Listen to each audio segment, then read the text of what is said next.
You're listening to Talking Fatherhood, a CHKD podcast. And now for your hosts, Andrew and Bryson Creighton. Hello and welcome to the Talking Fatherhood podcast. I am Andrew a fatherhood consultant with CHKD, and I am excited to be joined by my friend and co-host Bryson Creighton. How you doing today, sir? I am doing phenomenal. How are you? I am doing all right. I am still in recovery from my illness last week that the children gave to me, but I'm doing okay. So we are all glad that you could join us for the first episode of the Talking Fatherhood podcast. So what we are hoping to do today is just create a casual atmosphere where we can talk and share opinions about different fatherhood topics. So I know a lot of the topics that you and I discussed early on when we were coming up with this podcast. These aren't topics that we usually have with other dads. So I'm not sure if it's the same for you, but I know with me, a lot of conversations that I have with other dads, even with dads who are my close friends, especially growing up, a lot of the things we talk about are surface level discussions. And so one of my best friends who I've known since I was 12, he and I have been texting a lot more lately, but it's been about the NBA playoffs, right? And so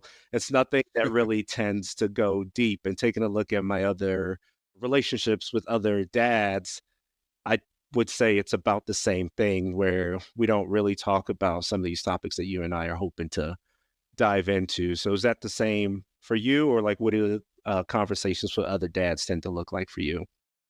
You know, it is. Even long-term relationships. I mean, I have multiple relationships with fathers that I've known since I was 4, 5, 6 years old. Right. And we've been friends for many, many years. And the nice thing is, you know, we happen to be the ones that had children a lot earlier in life than some of our other counterparts Right. and friends. And so we've been able to kind of serve as, for lack of a better way of putting it, kind of that mentor, if you will.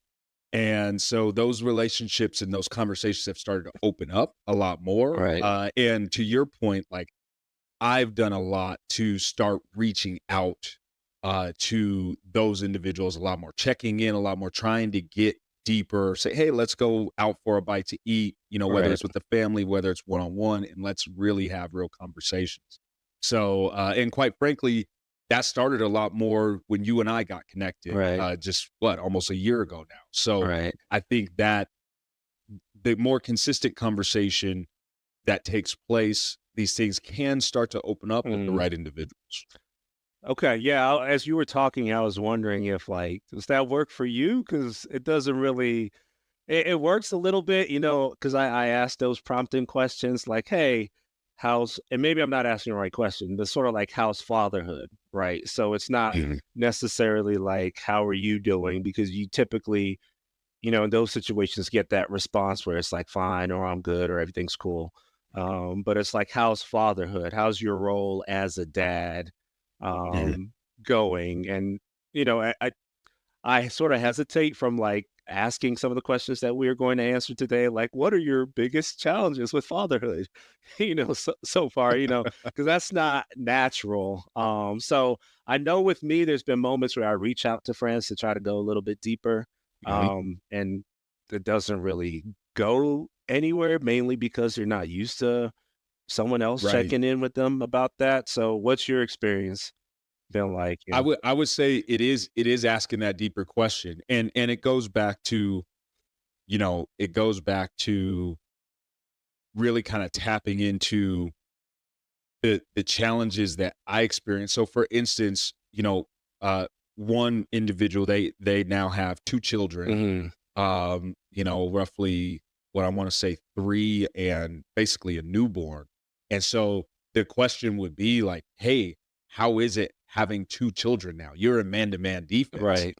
And so that will typically open up. I think the term, and this is something we can, you know, unpack as this podcast develops. It's I think the term of fatherhood, uh, you know, or asking the question of, hey, how's fatherhood, can sometimes allow for a surface level response, Mhm. right? Because like, well, I have a kid, so I'm a father. Right. And so Right. so it just kind of bleeds into that. But by asking that question of, hey, how is it having a second child? Mhm. What transitions have you guys had to go to? Or hey, how is XYZ child going through their sleep regimen? Have Right. you gotten them out of your room? How are they doing potty training? Like asking what I've found is asking more specific questions to that allows an answer that now bleeds to subsequent questions that can get to that deeper layer. Right.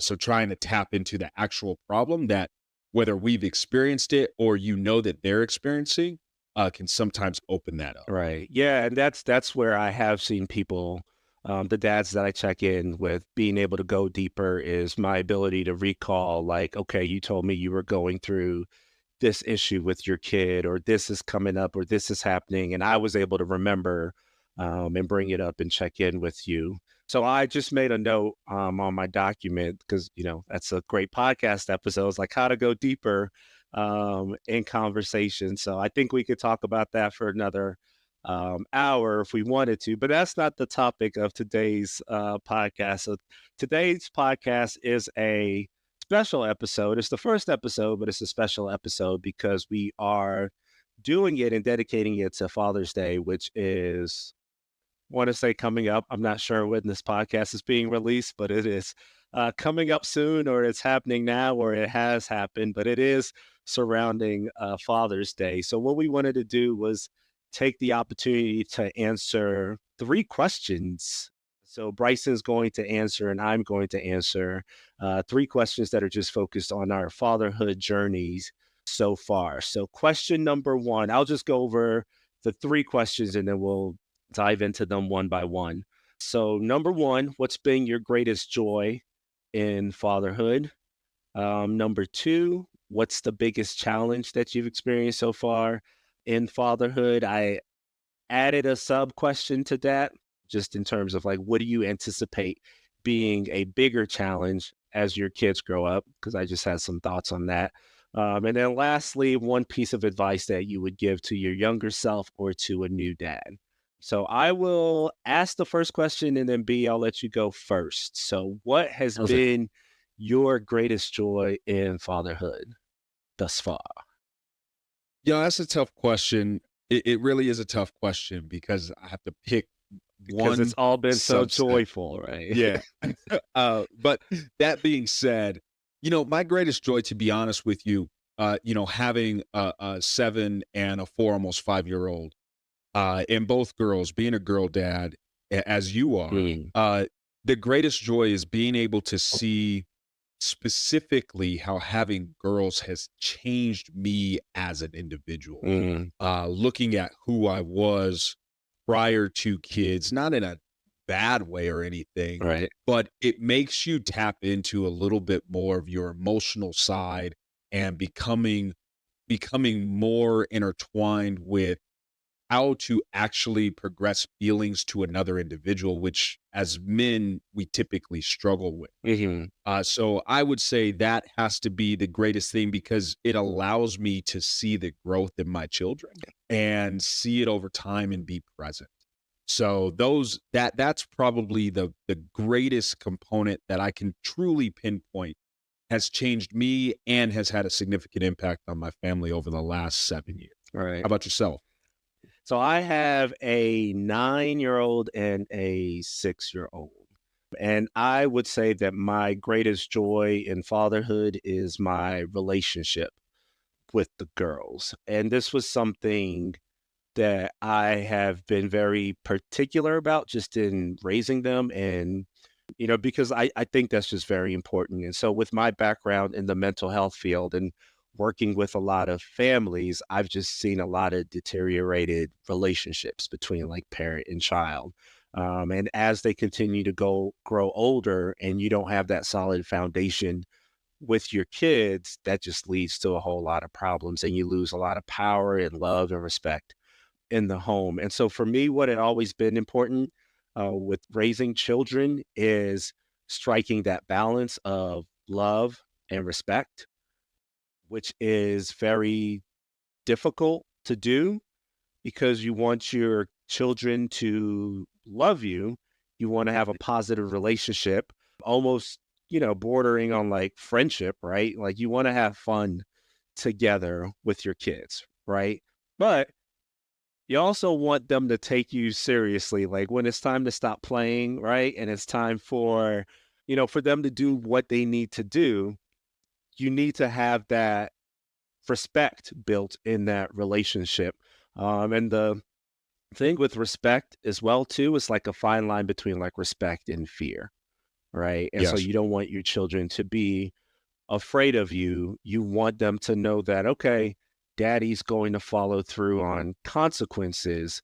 Hmm. So let me act right, right? And so, when daddy gives me that look, or when he, raises his voice just a little bit, I don't be yelling, like that. But they think I do, which is the very interesting thing. It's like if I raise my voice just like a decibel, you see the eyes start to well up and it's like, Right. it's like, what? I'm not yelling. But I think having that respect to where it's like, you can, because you have that respect built in, you can have that, sort of friendly, enjoyable relationship with your kids. And so I think that's my greatest joy right now is just having built that relationship where I'm able to have fun with the girls right now. And I say right now because it's something that's ever evolving, and Right. so like when they were 2, it was a little bit different. And so as they continue to grow and continue to test boundaries, you got to figure out different ways to continue to maintain that respect as well, because what you did when they were 2 isn't going to work, as they are 9, 10, 11 years old. So yeah. Absolutely. Yeah. Well, and I would, that's a great point because it goes both ways, right? From a respect factor, Right. it's making sure that your children feel empowered to demand respect from anybody, Right. Right. because they have it from their parents, and that's a big factor. And I also think, from a relationship perspective, it's actually it's funny. It happened the other day. My wife, she's like, "Hey, watch your big voice. Like, I want to make sure you're cognizant of your big voice Mm, because they internalize that, right. right? And it Right. goes back to that emotional component. So that respect factor is really, really big. Right. To your point, and I value that. That's awesome. Right. Yeah. So question number 2, your biggest challenge so far. And then to add on to that, as your children continue to grow, what do you anticipate will be a bigger challenge down the line? Man, this is a tough one. At first, That's what you said about the first one. yeah, but I did. These are all tough At questions. first glance, I would say the biggest challenge is the balance of time, Mm, right? But I would say a much bigger challenge is diminishing the expectation that you have of your own children as they start to grow and develop. mm, I think we all have a vision of what we want our children to be, right. or what we want them to do, and it doesn't matter what age that might be at. Right. We all have this expectation, and that expectation comes from a multitude of arenas. It comes from our experiences as parents and as kids. It comes from the things that we love to do or love to do, or the things that we were successful at or not successful at. Mm, And so you set this precedence of expectation, and as much as you want to, you have to pull that back. right. And I think that's a big, big challenge. For me, that's probably my biggest challenge is not progressing that expectation.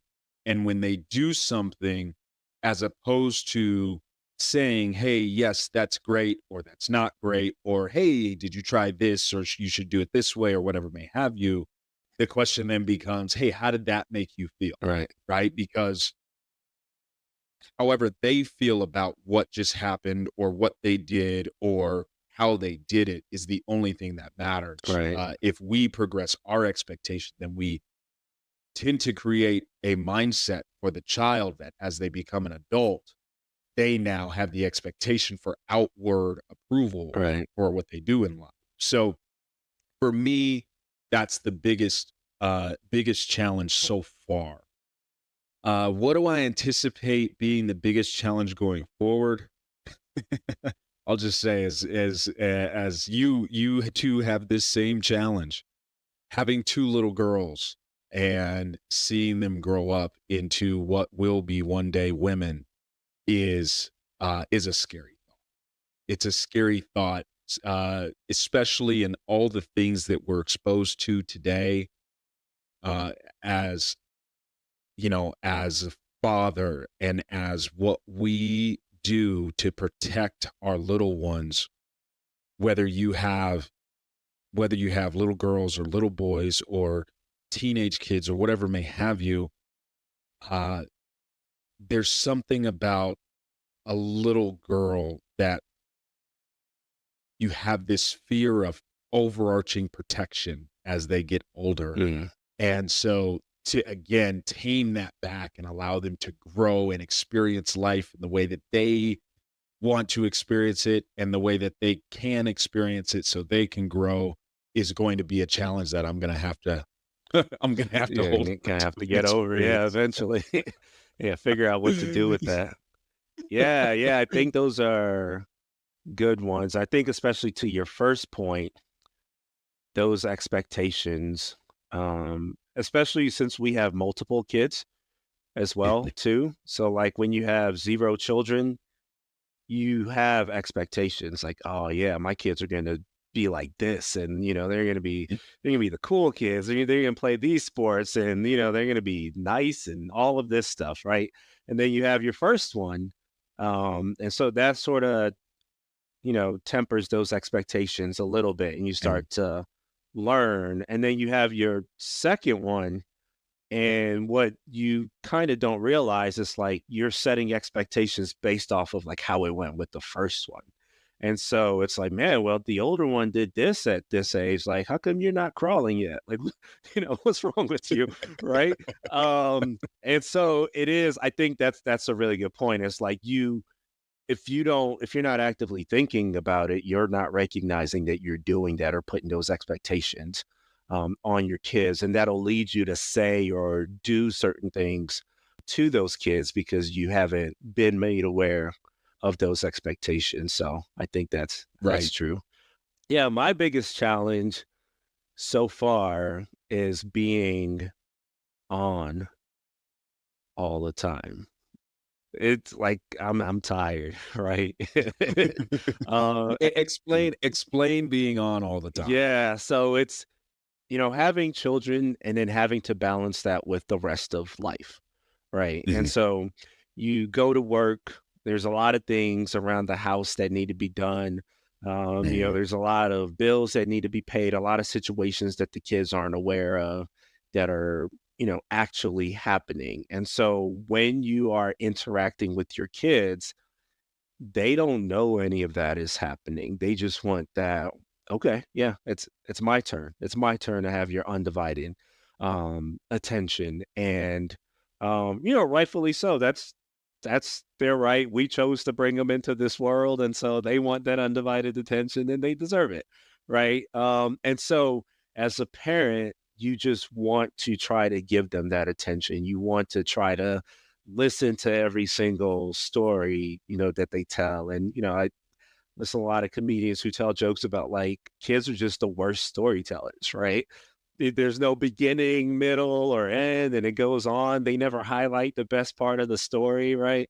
So being on, you just gotta sit through that and try not to like get them to hurry up, and you got to be interested in their conversation. Moments when you're physically tired, they're like, "Hey, let's go Mhm. play. You want to play this game with me?" And their games are they're not fun if we're being honest. Yeah. A lot of their imagination play, I can't get into, what they're trying to imagine. But, as a parent, you got to be on and you got to be into it. And so that's a daily thing. That's a Yes. daily occurrence. And so that's always a challenge is when you are not feeling it to have to turn it on, right? So like had a long day at work, you just want to relax, and then we go pick up the girls, and it's like, put this smile on your face. Hey, how was your day? Tell me all about it, right? And then they get home and they're ready to spend the whole day with you, right? So I will say what has made it easier is having multiple children. So Yes. the fact that they each have a sister has made things easier. And the fact that they enjoy, for the most part, their sister's company has allowed us that time to not be on, right? And so I'm grateful for that. And it makes it easier for the moments where it's like, oh, well, they've been playing together all day. Like I could give them half an hour. Like I could turn on, my happy face for that. So that's what I Right. would say has been the biggest challenge for me, because with adults, and my wife knows this as well too, like if I'm not feeling it or not in Mhm. a good mood, like she can give me my space, but children Right. don't know what that means. What has helped as well too is as they have grown up and there's more of a emotional understanding, I can talk to them and let them know. I could be like, girls, Right. like I had a really busy day today. I'm kind of stressed out. I just kind of want to sit here. Is that okay? So like Mhm. having those types of conversations with them is cool because I'm, to your point, working on my emotional expression. And then it's also benefiting them as well too, because they're recognizing, oh, other people have emotions as well. So let me, it's empathy, what can I do to help this other person feel better? So that's helped in terms of my biggest challenge. My bigger challenge that I anticipate that scares me to death is social media. Mm. I'm scared to death of social media. I guess social media and their ability to access anything and everything on the internet. Yes. Um, it frightens me. I could go on forever about my relationship with social media. It's a love-hate relationship. I think it serves its purposes, but just emotionally, psychologically, what it does to people, the incidences of cyberbullying that occurs with kids, and then even the conversation you and I were having prior to recording about AI and deep fakes Mhm. and all that stuff, knowing that it's going to get a lot worse, as Yes. they get older. So that I anticipate as being the biggest challenge, is sort of figuring out what we're going to do. Like, what do you do when you can't gatekeep certain Mm. things? It was easier when, and I'm a few years older than you are, but it was easier when we were younger because I remember when there was no internet, right? I remember when that Yes. was invented. I remember sending my first text message, right? Knowing like before these technological advancements, parents could be gatekeepers. They could be like, you know, I mean, what was it? The newspaper or the 10 o'clock Mhm. news, right? They just like, no, you don't watch the news. No, you can't read this newspaper. And it was Yep. easy. Like you wouldn't go to school trying to find the latest, like, hey, you got the newest edition of, the newspaper today, right? So it was easy to protect your kids from things you didn't want them to see. But right now, I think it's just going to be a challenge. It's a challenge right now. But as they get older, I see that being a bigger challenge as well, too. And it terrifies me. So, Yes. yeah, It goes back, we kind of have the same fear, right? That protective component right, going forward. It's interesting that you say that because to your point, like we both remember the days where like, hey, you had to go to the mailbox and get the AOL disc so right, you could update your AOL and you have the dial-up tone that most kids don't even know right, exists, or even white noise on a TV right. is non-existent, right? And the access component is a challenge, and I'll say this is one of the things that being a tech forward individual I try so hard to implement like parental controls on everything. Mhm. And some of these applications just don't have it. Right. Right. And it terrifies me. So I'm like, look, we can't watch it. Right. Like we can't do this or we can't do that. And, again, when we were growing up, it was no, you can't use the computer. Right. Like, and that was it. There was no smart device where you could just, jump on, yeah, talk to it. And our kids every day, your kids, my kids, your kids talk to Alexa and ask Right. some questions. My kids talk to Google Assistant and ask questions. It's like, I'm just waiting for that one response that is not Like, good. "No, turn it off, turn it off." Yeah. Yeah, it's frightening. It's legit. Yeah, and I would say we've got a few more years until they get there, but I'm trying to plan ahead for this challenge and having that conversation. Like, all right, when should we get them? When should we get them a cell phone? And Yes. like, are they going to have social media and different things like that? So we'll see. We'll check back in 5 years. Do a special episode and see if we won that battle or not. So the last question is a very interesting one. So one piece of advice that you would give to your younger self or to a new dad, what would that be? This is a phenomenal question. I love this question because I can give the same answer every single time, and Mhm, I've had this conversation with other fathers, and it goes back to being present. Being present mhm, not only for yourself, but being present for your children and being present in your relationship if you have one. right. For me, given my career and what I've done over the last decade, especially in the early years of our first child's life, I traveled quite Mhm, a bit.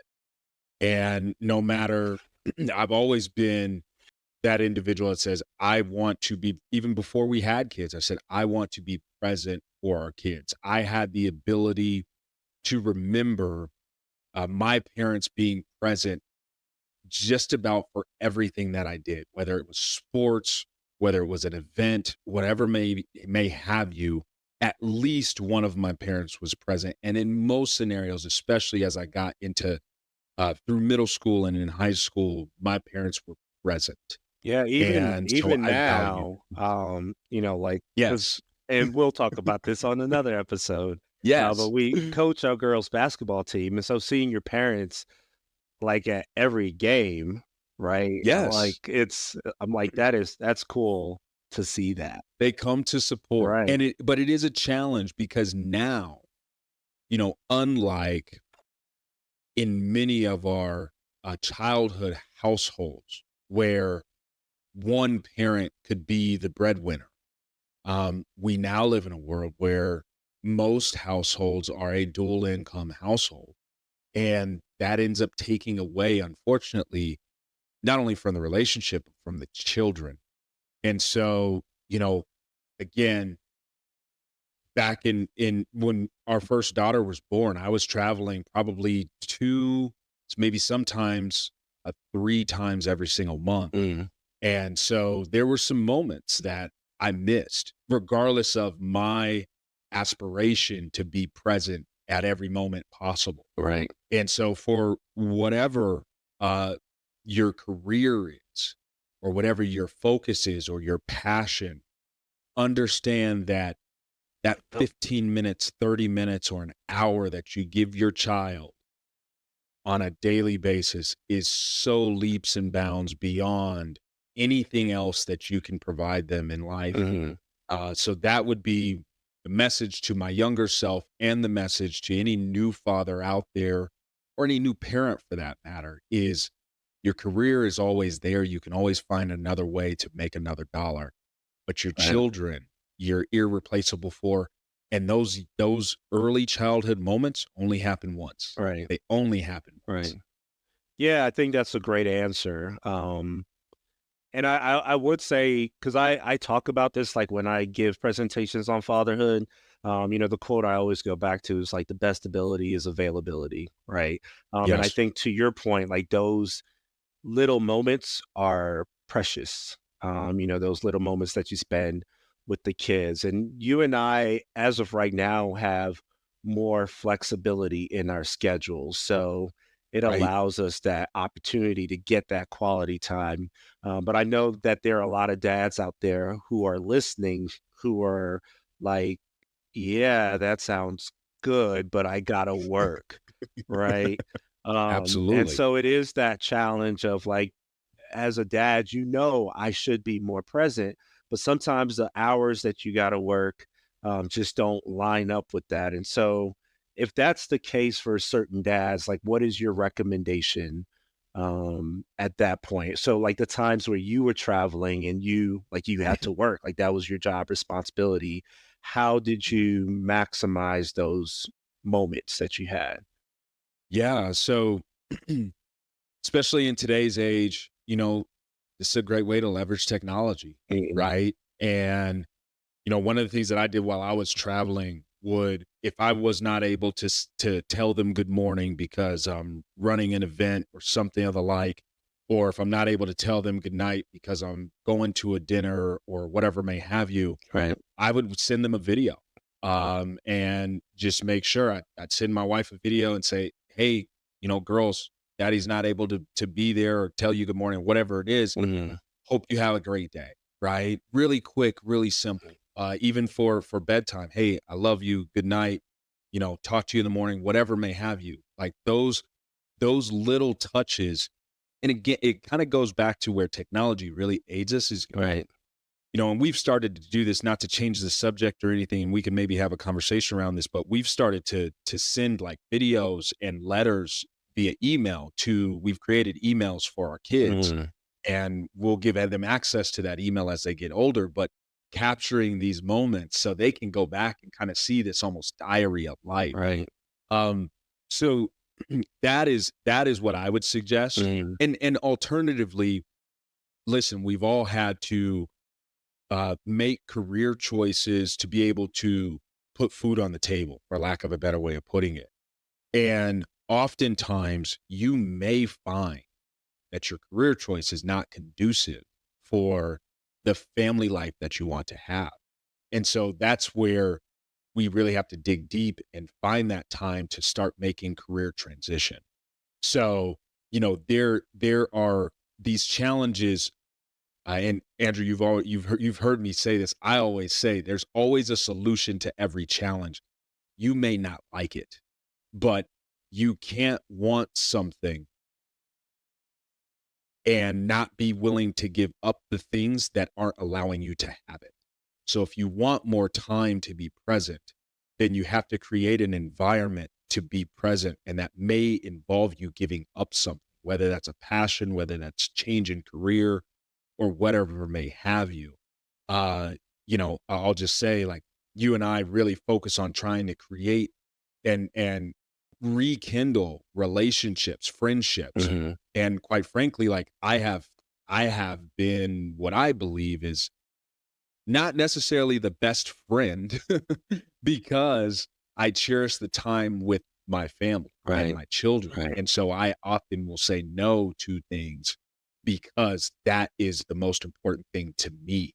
So everything comes with a sacrifice. And so for those that are challenged with being present, I would say do an inventory of yourself, do an inventory of your life, and take a look at the things that you may or may not need anymore in Mhm. order to be there for your family or for your children. Right. Yeah, and to add to that too, I think it's also being planful about it. So I don't think Yes. what Bryson is saying, like, all right, take the inventory and then go quit your job, Yeah. to No, go that is find not the advice. right. It's one of those things too. And that's sort of what happened to me too when I was working like a traditional 9 to 5, and like I would get out at 5, traffic to get home. I'd be stuck in traffic for like an hour, get home at 6. And this was like when, we had our first kid and she was brand new and sleeping all the time, right? And so like she'd be in bed by like 7. So like 6:30, she's eating, taking a bath. And so it's like a half an hour that I would get with her after work. And it was just like, okay, I don't like this, right? And Right. so For me, I knew like, okay, the next step in my career is like to have a private practice where I have that flexibility in my schedule. So it wasn't something where I knew like, okay, I'm going to quit right now and open those doors. But I was aware of, okay, this is really impacting my relationship with my daughter and the amount of time I get to spend with her. Let me start making these moves towards, and it took about a year before I fully transitioned, but I think just knowing that it was impacting my relationship made me more mindful of like, okay, I really need to maximize the weekends, even though I'm really tired and just want to lay Right. down. I don't get this time during the week, so I'm try to make up for it on the weekends. And to your point about technology as well, too, I think that's a fantastic idea.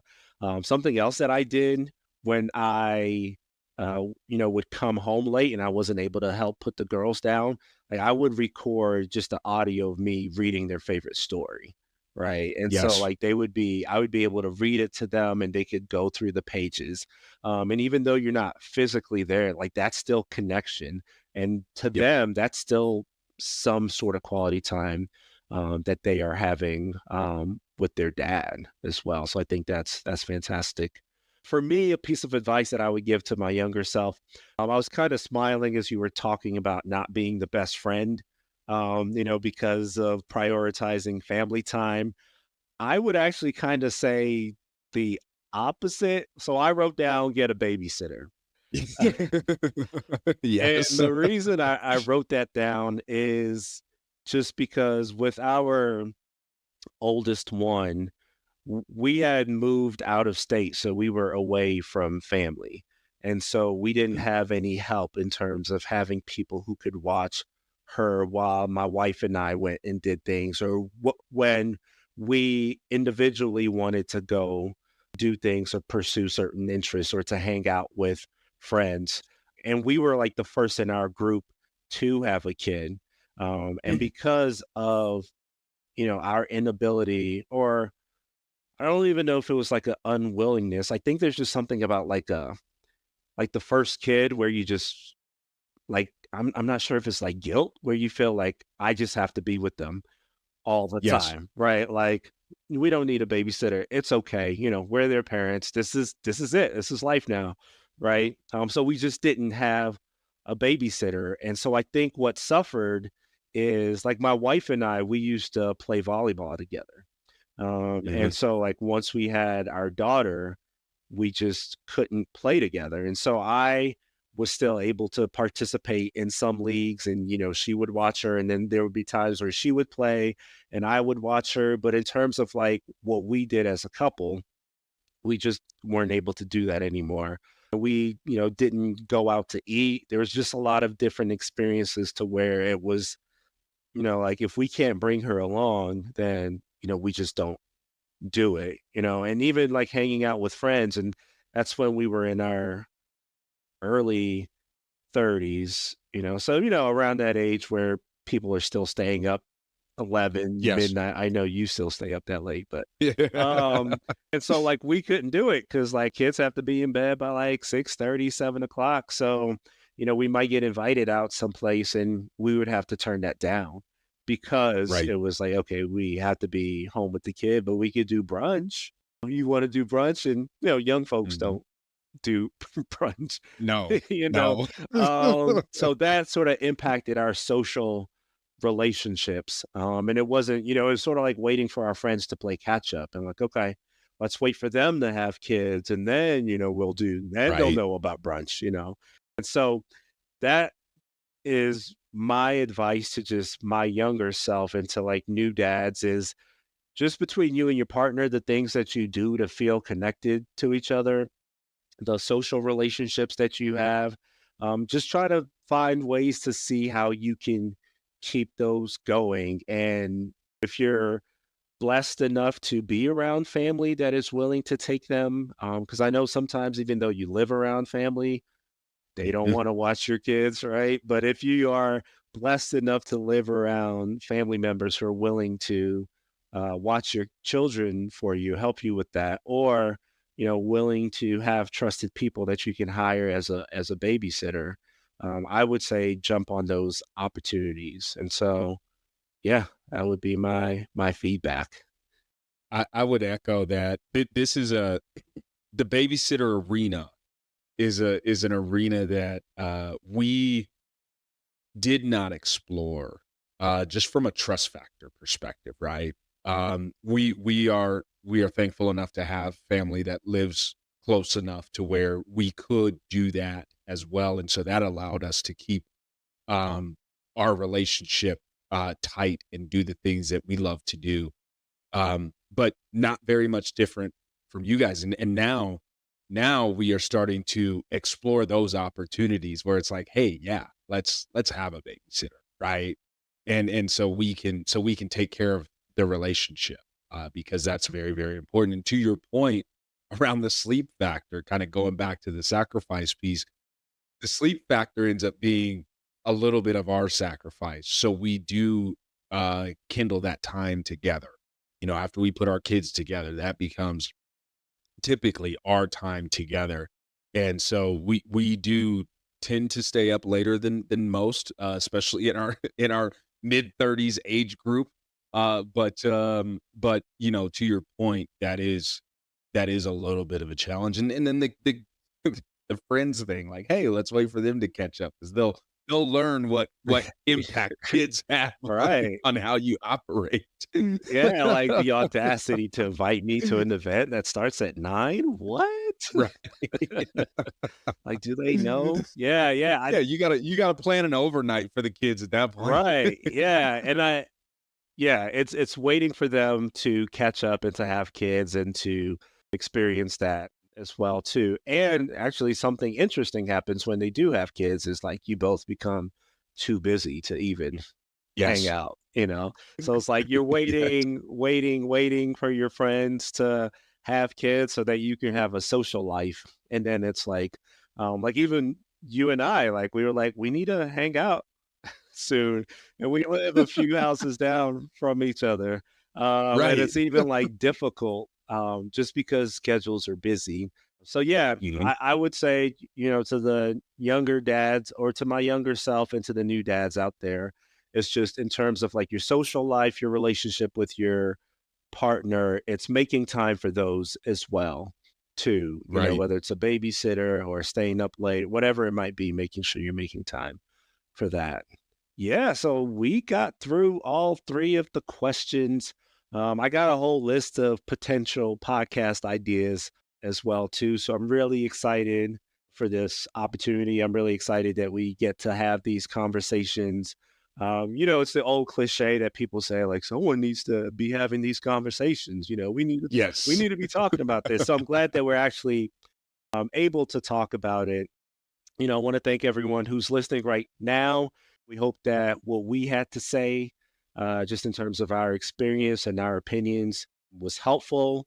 And hopefully it sparks some conversation for you and other dads that you connect with as well too. Yeah, anything else you want to add, B, before we sign off? No, love the opportunity. I think these are phenomenal conversations that need to be had amongst fathers and quite frankly, parents in general, right? A Right. little bit of a look in the mind of, let's just say, fathers that are very present Mhm. and have gone through a number of different challenges to get to that point. I think I appreciate everybody listening and taking in our opinions because that is what they are. Right. Right. They are, yeah, that is a fantastic point. When it comes to parenting, when it comes to fatherhood, everyone's situation is different, and so I think us giving feedback just in terms of like our challenges and our struggles, those are our opinions, and just hopefully what we say is able to help dads out there, but it may not necessarily work for your situation. So take everything we say with a grain of salt, but continue to tap in, continue to listen. Once again, thank you for joining us today for the Talking Fatherhood podcast, and we will see you next time. Thank you for tuning in to today's episode of Talking Fatherhood. Make sure to like, comment, subscribe, and share this episode. We'll catch you next time.